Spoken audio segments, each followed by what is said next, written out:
how to delete iCloud mail rules and filters on the iPhone 15 series. First, let's go back to the home screen by swiping up at the bottom of the screen. And from the home screen, tap on Settings. Now in the Settings page, tap on your Apple account ID at the top. Next, we go down and tap on iCloud. Then tap on iCloud Mail. Next, in here, we go down, then tap on iCloud Mail Rules. And in here, tap on Edit button at the top.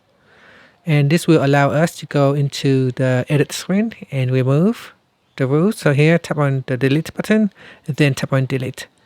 And that is how you can remove email rules or filters on the iPhone 15 series. Finally, tap on the Done button, then tap on the back key or swipe up to go back to the home screen.